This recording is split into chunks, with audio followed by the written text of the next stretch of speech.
computer. All right, so hi everybody, I'm Ursula Crawford and I am the Family Resource and Family Engagement Coordinator with Early Childhood Cares, and I'm here with Kathy McGrew. She's the Early Intervention and Early Childhood Special Education Specialist with Early Childhood Cares, and she is going to share with us some tips for potty training. So Kathy, I think the first thing that people really want to know about is what are some signs of readiness for potty training so that we kind of know when it's a good time to start that process. Okay, I've done these chats before and I usually start out with the question, how many of you are ready for your kids to be potty trained? And every parent in the room raises their hand. And then I ask the question, how many of your kids are ready? And I get a range of looks.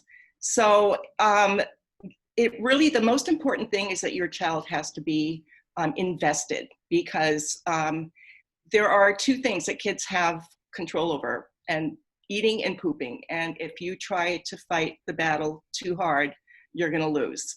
So these are things to watch for. If your child is showing you when they need to be changed, like they are showing you that they are uncomfortable, they actually care if they're wet or poopy, that's a sign. If they can sit in a wet or poopy diaper for an extended amount of time and not care, they probably aren't ready. Another thing to watch for is sometimes kids have a place they go to poop. If they like disappear into a closet or another room and they come back and they obviously have had a BM, that is actually a readiness sign, because they have to be able to control those muscles in order to get to that pooping place. So that's a sign of readiness. Another sign of readiness is when kids start showing an interest in when other people are going to the bathroom. Just showing an interest, following you in there and watching you participate and other people participating in toileting.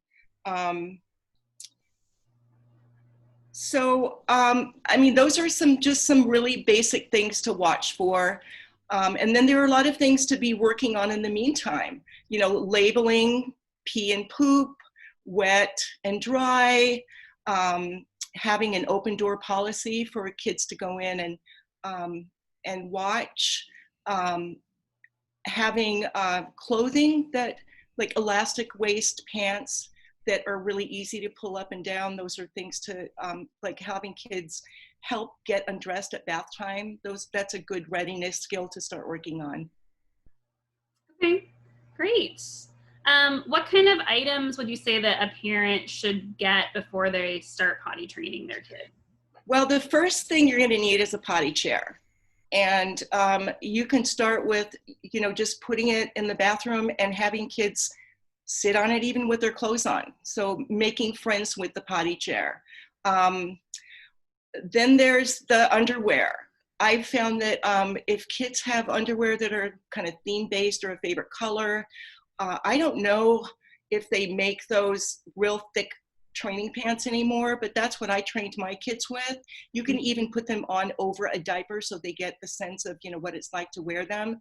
But if they have a pair of undies when they start actually, starting to use the bathroom, and they feel that wetness or they care. Some kids get trained really quickly once they have those undies, because they get upset when they wet them or soil them. So they can be very motivating. And then there's the reinforcers, and that can be as simple as having a jar that they fill up with large pom-poms, and they get a special treat when they fill up the little jar. Having little dollar store trinkets that they get after they go potty. I think the M&M people invented those little tiny M&Ms for potty training, because they don't get a whole lot of sugar for those little tiny M&Ms.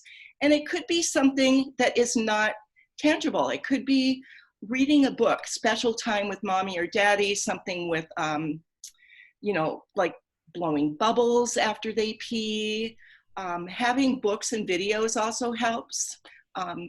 There are lots of great potty books and potty songs and potty visuals that you can use for reinforcers. Great. What about like first steps for how to actually teach them that process once you're ready and you've got all your stuff. Okay, so the first thing you're going to do is I encourage parents to watch for signs. So they say 15 minutes after a meal is a good time where you might get lucky. Watch for periods, longer periods of time when they're dry. So if they wake up in the morning and they have a dry diaper, chances are they're going to need to pee. That's a really good time to put them on the potty. Times after a nap if they're dry, and just kind of regular intervals. And then the trick is also not to make them sit for too long. They say, in the beginning, 1 to 2 minutes. If they're sitting there for too long and nothing happens, they probably don't have to go. And so you want to make sure that it's a really positive thing and that they go and they get reinforced and praised for trying. Just for sitting on the potty, you want to make it just really fun and big girl, big boy kind of thing to do, but regular intervals.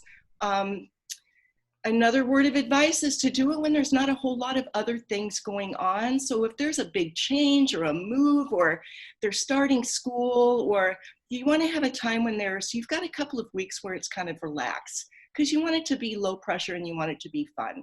Mm-hmm. And then showing them the steps. Like I'll show you a potty strip that we have, and you can put something like this in your bathroom and you can walk them through, first we take our pants off and then we sit on our potty, just kind of the steps that they go through. And then I have one of my favorite handouts is from a health curriculum. See if I can find it. And it's written in a child's language. So I'll read a few of these things just to give you an idea of how to kind of set it up for success. This says, encourage me to tell you when I need to go potty. So giving them, like we talked to Ursula about, signs. Kids who are not verbal, they can pat their wet diaper. We can have a potty visual that they can bring to mom or dad when they need to go. There are ways that we can teach our kids to let us know when they need to go potty. And then go with me to the bathroom. So that's when you have a child going potty, they want your support. So stay there with them and talk to them while they're sitting on the potty. Read a book to them or sing a little song to them so that it's just super fun. And whether there's something that happens in the potty or not, still give them lots of reinforcement for sitting there and trying. Because once they get into that routine and they feel comfortable with the process, they will start. They'll start peeing and pooping in it. Dress me in easy to remove clothing. So like I said, that something with elastic that they can pull down and they can get practice at bath time, taking off their clothes, putting their clothes back on. In later stages of potty training, there are some specialists that recommend not putting anything on. Because I did that with my son where he had a long shirt and nothing on underneath, or little girls with a little sundress on. Summer times are great for potty training. If they need to pee or poop, they know it has to go somewhere, and they will find that potty chair. So that's another strategy. Do not flush the toilet when I'm sitting on it. Some kids get really freaked out over, especially a bowel movement. It's kind of like a part of their body that you're flushing down the toilet. So some kids do not like it when you're in the bathroom and they flush. Some kids actually like to flush the toilet. So it actually could be a reinforcer. If you go on the potty, you get to put it in the potty and flush it. Praise me for staying dry and using the potty, and just being very forgiving when they have accidents. And just help them clean up. So keeping it positive, praising them for their efforts, and then being very forgiving when there are accidents, because it can be a long process. It doesn't happen overnight. Usually daytime stuff goes easier. Bowel movements are the hardest, and the nighttime training takes a lot longer. Yeah. So we did have some parents type in some questions, and I think you kind of were just addressing this, but this parent said, my son can do the routine, pants down, get on toilet, get off toilet, pull up pants, wash hands, mostly by himself. but will not actually void in the toilet. I'm debating trying a potty schedule, but unsure of how to implement that. So I think potty schedule, by that she probably means like what you were talking about, looking for like those patterns of maybe like you go try the potty like 15 minutes after a meal and that kind of thing. Watch for, I mean, sometimes kids will eliminate on a kind of regular schedule. Like, you know, half an hour after they eat lunch, they disappear into the laundry room. So that would be a time, right, where you would want to sit. And for some reason, especially for boys, that's the hardest step to go over. Is the bowel movement, and to not create any stress around it, because what happens is if it becomes a stressful situation, kids will they'll try not to, and then they'll get constipated, and then it hurts, and then you get into this kind of nasty cycle. So it's all about just being forgiving. And there are some kids who actually, I've met a couple of kids who actually requested to have a diaper put on them so they could poop in it, because that confinement of having something there to catch it. Mm-hmm. And then there are a lot of different ideas that people have around the potty chair. Some specialists or some people feel like it needs to stay in the bathroom because that's where you go. But I found as a parent that if it was closer or more accessible, that kids, if they didn't have to go so far away to go potty, that I mean, I as a parent was more successful. If they had to like tear themselves away from their favorite TV show, if it was close by, they were more apt to use it. So making sure that, or if you're outside, having that potty chair even outside, so that if they're playing and they have to go, they don't have to go all the way into the house and down the hall. Right. Yeah. Yeah. And I've heard people talk about that a lot too, like kids who have a hard time, like don't want to poop on the potty and they'll request the diaper. I've heard that also. And one of the strategies I've heard is like having the kid watch you empty out the poop into exactly. If it's hard, if the stool is hard enough, when you're changing, to flush it, show them where it goes. Yeah. Yeah. So they can start with that, or you could even try changing their diaper in the bathroom. So that's another thing, starting with standing up. You know, you can have a kid stand up and take their diaper off and they can sit on their potty. I think one of the things that's hard about potty training is that there's a certain intimacy of them lying on the table, the changing table, and you've got that really great FaceTime. So you want to replace that with something different. And so if you're in the bathroom and they're standing up, it gives them more of a kind of a, this is what it's like when I go potty. I'm standing up in the bathroom and then I'm sitting on my potty chair instead of lying down. Right. And then being with them the whole time. Yeah. Another parent question that came in was, any tips for potty training a nonverbal child, ways to communicate he needs to go? We use a timer, but that doesn't always work for us. Labeling the wet and dry, you know, those concepts, wet and dry, poop and pee. Noticing, you know, there are kids will have a facial expression, you know, when they start pushing it out, there's like a look on their face and you can start talking about it. It looks like you need to go poop. Kids who are nonverbal, they can use a gesture like this is like go potty. They can pat their diaper. They can take mama or daddy's hand to the bathroom. We also have pictures of a potty that you could put in different places. It's Velcro or magnet, put a magnet on the refrigerator so that when they go potty, they need to go potty. You can say, oh, let's go get your potty picture and we're going to go potty. And they can associate, wow, if I need to go, I can show mama the picture of the potty and we can go to the potty together. So there are lots of ways that kids can do the nonverbal. We also can write up, your specialist can help you write a social story. And so they can follow along, like, this is what happens when my body feels this way. I can tell my mama like this, and we can go to the potty. So there are lots of ways that your specialist can help you think outside the box to communicate. We have lots of visuals and lots of different kind of tricks to do that.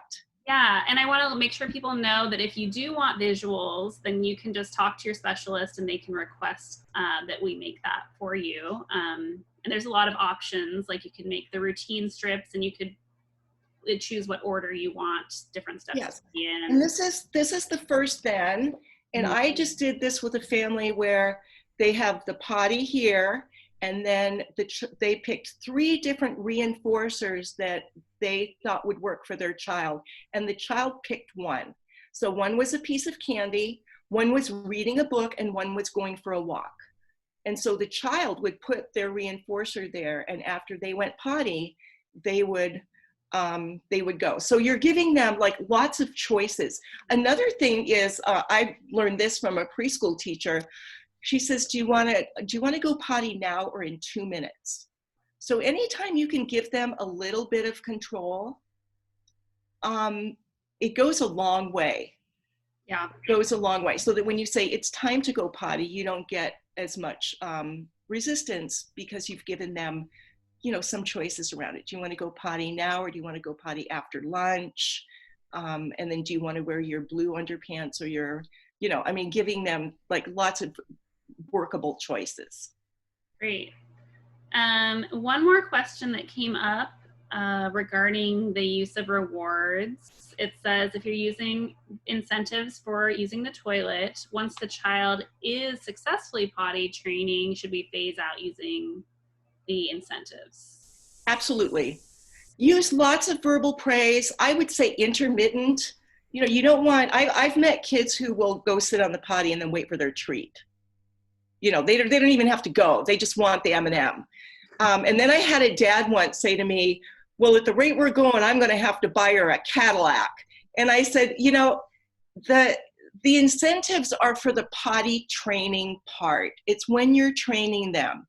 Eventually, just the feeling of being dry and clean, wearing those cool underpants, and being able to be independent like other kids, you can fade out the reinforcers. But always, remember to notice when they go. Notice, even if they're potty trained, you say, I'm so proud of you. You are going potty all by yourself. And then working it into routines so that it becomes kind of automatic. Like every time you leave the house, we do a potty. Or before you get into the bathtub, we go potty. We wake up in the morning and we go potty. That's one reason why kids in preschools get trained so much more easily, because there are all of these frequent, naturally occurring prompts. Because a kid, they'll come to school, everybody goes potty. Right before snack, they go potty and they wash their hands. And then before they go outside to the playground, they go potty again. So in a 3-hour period, they're going potty 4 times. So chances of having an accident decrease. So just timers are good. Just to remind you to, just to try. But if you do it too frequently, or you make them sit for too long, 5 minutes max, you want it to be positive and keep it positive.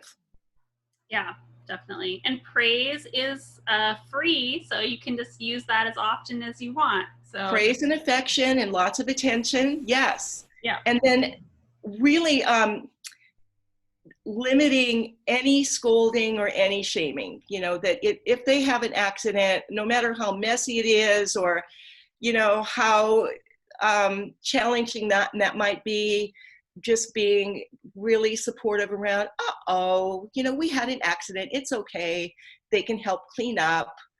And then the nighttime, the nighttime training, that can take quite a while too.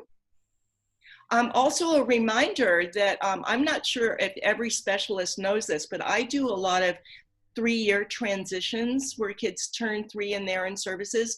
If kids turn 3 and they are eligible for our services and they are on the Oregon Health Plan or Trillium, and they are not potty trained, they are eligible for a prescription from their doctor. I've done 2 or 3 this week where I usually call the doctor because the parents will ask the doctor and the doctor will forget. So the specialist can call the pediatrician, and they call the medical, they call into the medical supply company. Byram's is the one that we go with, and the company will call the family, ask them what size they want, how many, and 200 is the max. So I say ask for 200. You can ask for half pull-ups and half diapers if you want, and they deliver them to your door. That's great. 200. Great savings. Yeah. And then there's the question around pull-ups versus diapers. So yes, that's a controversy in and of itself. I myself think it's just as easy to untape a diaper. Mm-hmm. The pull-ups give you a false sense of dryness that really, when you're really seriously in the potty training mode, and it really helps to have the undies that feel wet. And I don't know if you can still get those vinyl underpants, but that's what I used to do, is put the undies and those plastic pants so that you have less of a mess. But for kids to actually feel, ooh, that feels icky. And I think kids in cloth diapers can get trained quicker because they actually feel that wetness. Yeah. Pull-ups, I think, have a great, I think pull-ups are great for when kids are pretty potty trained, and they're a lifesaver for when you go to somebody else's house, because kids often are hesitant to use somebody else's bathroom. So that's another potty training tip, is when you go to somebody else's bathroom and they're being potty trained, show them where it is. So show them where the other person's potty is. And pull-ups are great for, if you go on a road trip, if you're going on an outing. But for potty training, I think they give you just the kids a false sense of being dry. They don't really feel it. And they're expensive. Yeah, they are expensive. I know that eventually whenever my son started pooping on the potty, we just switched to underwear, and he still has a lot of accidents with peeing, but I was like, you know what, that's fine, because at least then he's learning that he can feel the wetness, because I know, in the disposable diapers, they don't feel it, so that makes it a lot harder for them to learn. And then another tip is, if things are not going well, if you've been doing this for about 2 weeks and you feel like you're not getting any headway, take a break. Take a break, and then do it when you have another, and talk about it beforehand. To say, we're going to try again. We're going to try again, and give it another shot. But if you've been doing the timer and you've been going potty several times a day and you're still not successful, and you're starting to get frustrated, or your child is getting frustrated, just back off and give it a break. Because it really is a process. It really is a process. And once it's kind of like talking. Once they figure it out, it can happen really quickly. I had a little girl once where she was taking a gymnastics class, and she had a pull-up on, and somebody said to her, "You wear diapers?" And she went home and never used a pull-up again. Right. And I had another little guy who was almost 4, and he got some really cool underwear, and he got so upset when he wet them, he stopped. I mean, it can happen really fast. Yeah. But they have to be ready. Yes. Yeah, it's their call. Yeah. And developmentally, kids have to have they have to have control over it. Mm-hmm. They have to have the muscle tone. They have to know the difference. They have to care if they're wet or poopy before they're invested in it, no matter how much the parent is. Yeah. Would you say that there's like an age that you should not start potty training before that age, or not even think about it until they're, a certain... I think it's a matter of watching for the signs. If you've got a 2-year-old or a 2.5-year-old who's got siblings who are potty trained, and they're starting to follow their brother and sister. So that's another thing.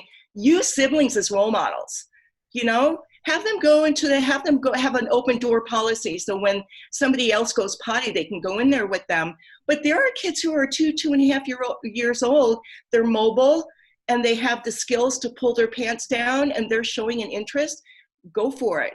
But if you've got a 3-year-old who's clearly not ready, I did everything. I did the videos. I had the potty songs that went on in my head at 3 in the morning because they were so catchy. We did everything, the cloth diapers. Neither one of my kids were potty trained before age 3.5. So there's quite a range. There's quite a range. Right. Yeah. And then when it was done, it was done. Yeah. And then no more diapers. Yay. Yay. And then you can donate the ones that, or keep them, or donate, when you're getting 200 a month, you might end up with some leftovers. Yeah. Yeah. Just a little plug for the Lane County Diaper Bank. If you have diapers to donate, that's a great place to donate to. And if you're a low income family in need of diapers, reach out to the Lane County Diaper Bank and they're able to give low income families 40 diapers a month right now. And they can also do deliveries if needed. So just a little tip to parents on that. I think that's about it, Kathy. Thank you so much for your time. And I just also want to let people know if you have follow-up questions, you can feel free to type them in the chat box below on Facebook, or you can email me at ecparent@uoregon.edu and I can follow up with Kathy and get more answers for you on those questions. Okay. All right. Thank you, Kathy. You're welcome. Thank you. Bye. Bye.